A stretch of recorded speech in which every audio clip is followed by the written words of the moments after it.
Sheldon, Healthful Hygienist, coming to you from Smiles by Design, Apple Valley, Dr. Hermanson's office, where I'm the hygienist.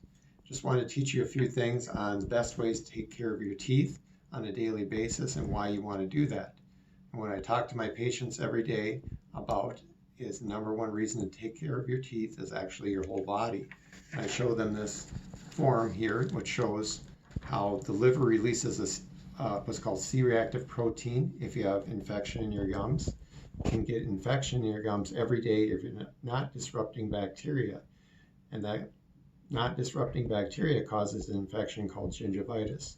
The protein from your liver is corrosive, so it eats away the gums, the bone, and the ligaments around the teeth, but also the vessels, the inner walls of the vessels in your body that go to your heart, and your brain, and everywhere in your body. So how our body reacts to that sends out cholesterol to coat those vessels, and that causes damage to organs in your body. You're not getting the oxygen it normally needs. Oxygen is our number one nutrient, and that's what you get when you're brushing and you're also flossing. There are other things you can do like water picking and tooth picking and gum stimulator. The main things on an everyday basis though are brushing.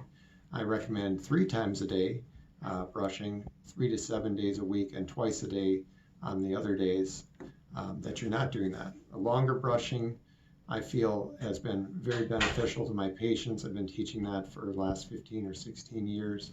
And what I recommend is using electric toothbrush. Oral-B is a really good one. Sonicare is also good. What I'm recommending for you to do is hold that toothbrush on top of your tooth and on the side of your tooth, and you're moving that through slowly, kind of like your teeth are at the car wash.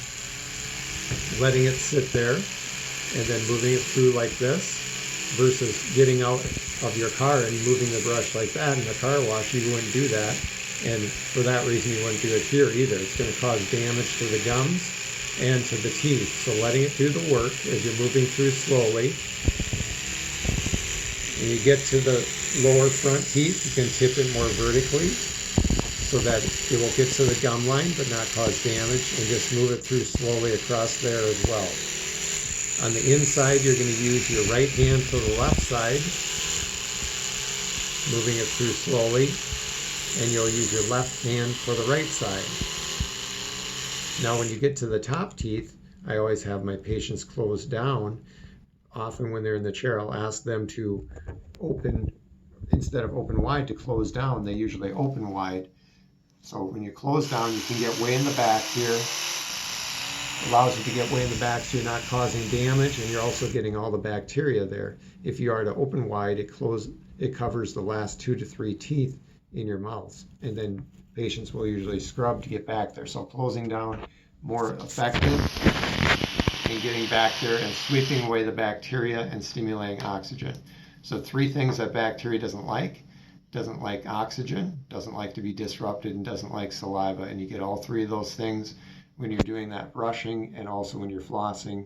So I recommend doing longer brushing at night with just water, because you'll feel more of the sticky areas and rough areas, and you'll spend longer on those. Those tend to be on the inside of the mouth on the bottom, and then the outside on the top.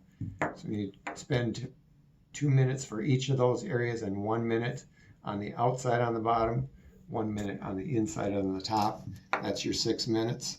Patients will do that when they're watching TV, reading a book, on a computer. Some patients do it when they're sleeping, or before they're sleeping. They're thinking about their next day, or just so tired that they always say to me, I'm not going to brush my teeth because I'm too tired. And when I say take that to bed, just do it with water, sit it on the bedside, and then go to sleep. You're going to give yourself a benefit. Make sure you're doing the flossing and disrupting the bacteria underneath the mouth every day too. That is what's going to be your A1 importance for your whole body and in saving your teeth.